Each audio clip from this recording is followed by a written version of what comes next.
আমি যখন গুজরাতের মুখ্যমন্ত্রী ছিলাম তখন তৎকালীন ভারতের প্রধানমন্ত্রী মনমোহন সিং এর সঙ্গে প্রতিদিন কথাবার্তা হতো। বিভিন্ন বিষয় নিয়ে আলোচনার সময় তার বুদ্ধি ও মানবিকতা প্রকাশ পেত। ভারতের প্রাক্তন প্রধানমন্ত্রী মনমোহন সিং এর প্রয়াণে শোক প্রকাশ করেছেন নরেন্দ্র মোদী।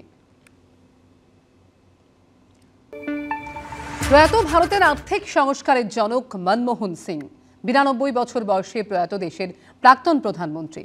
গতকাল রাতে দিল্লির এইমসে শেষ নিঃশ্বাস ত্যাগ করেন তিনি। কাল পূর্ণ রাষ্ট্রীয় মর্যাদায় তার শেষকৃত্য সম্পন্ন হবে। আজ বন্ধ রাখা হয়েছে সমস্ত সরকারি কর্মসূচি। কেন্দ্রীয় মন্ত্রিসভার বৈঠকেও করা হবে শোক প্রকাশ। মনমোহন সিং এর প্রয়াণে 7 দিনের জাতীয় শোক ঘোষণা করেছে কেন্দ্রীয় সরকার।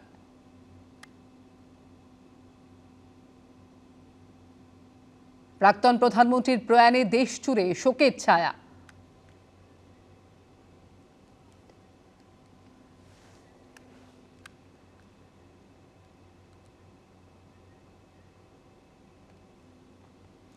অগাধ পাণ্ডিত্য এবং ভদ্রতার এক মিশেল ছিলেন মনমোহন সিং।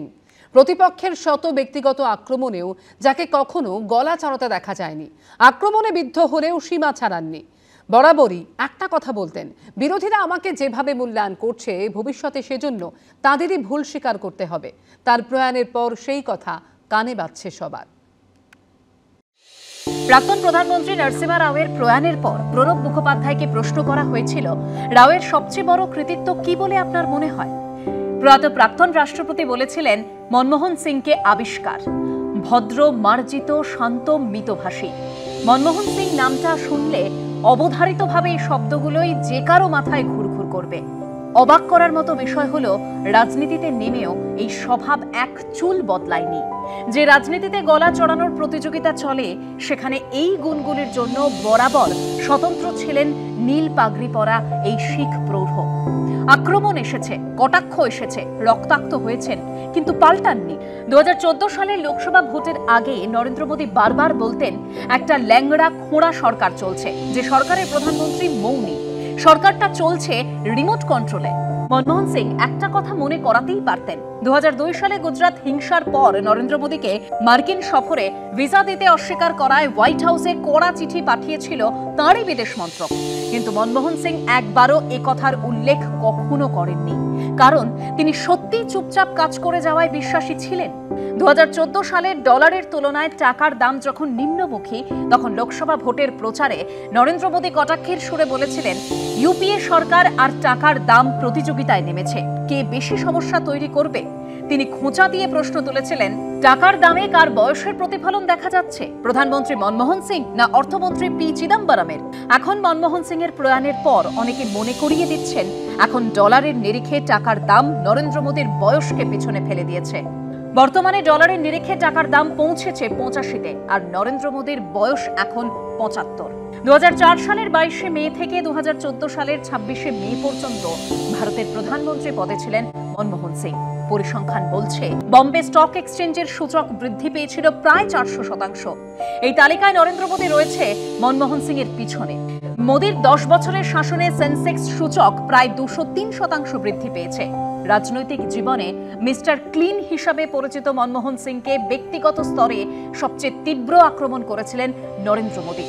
2016-তে রাজ্যসভায় রাষ্ট্রপতির বক্তৃতা বিতর্কের জবাব দিতে গিয়ে প্রধানমন্ত্রী মোদী তাঁর পূর্বসূরীকে নিশানা করে বলেন, ডক্টর সাহাবের থেকে অনেক কিছু শেখার আছে। এত কেলেঙ্কারির একটি দাগও তাঁর গায়ে লাগেনি। বর্ষাতি পরে কি করে স্নান করতে হয় তা ডক্টর সাহাব জানেন। 2017-এ গুজরাটে বিধানসভা ভোটের প্রচারেও মোদী অভিযোগ করেছিলেন, বিজেপিকে হারাতে মণিশঙ্কর আইয়ারের বাড়িতে পাকিস্তানের লোকেদের সঙ্গে বৈঠক করেছেন মনমোহন। কিন্তু মনমোহন সিং কখনো পাল্টা ব্যক্তিগত আক্রমণের পথে হাঁটেননি। তিনি জানতেন, গলায় জোর দিয়ে সত্য ঢাকা যায় না। শেষ বেলায় নরেন্দ্র মোদীকেও স্বীকার করতে হয়েছে মনমোহন সিং এর অবদান। এবছর রাজ্যসভার সাংসদ হিসেবে তার মেয়াদ শেষের সময় নরেন্দ্র মোদী বলেছিলেন, যেভাবে আমাদের দেশ ও সংসদকে নেতৃত্ব দিয়েছেন তিনি, সেটা সবসময় মনে রাখব। আমাদের প্রেরণা জুগিয়েছেন। অসুস্থ অবস্থায় হুইল চেয়ারে বসেও তিনি ভোট দিতে এসেছেন।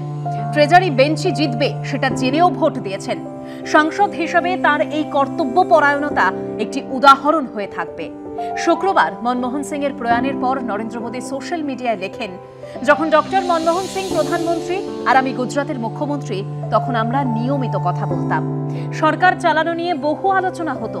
তার জ্ঞান ও নম্রতা চোখে পড়ার মতো। শুধু নরেন্দ্র মোদী নয়, বরাবরই প্রতিপক্ষের ক্ষেত্রে একই অবস্থান বজায় রেখেছেন মনমোহন সিং। একবার সংসদে সুষমা স্বরাজ, অরুণ জেটলি, রবিশঙ্কর প্রসাদের মতো বিজেপির নেতারা একসঙ্গে তৎকালীন প্রধানমন্ত্রী মনমোহন সিং এর উদ্দেশ্যে বলেছিলেন, দেশের আর কত ক্ষতি করবেন আপনি? মানুষের আস্থার মর্যাদা দেন না, আমরাও আপনাকে মর্যাদা দেব না।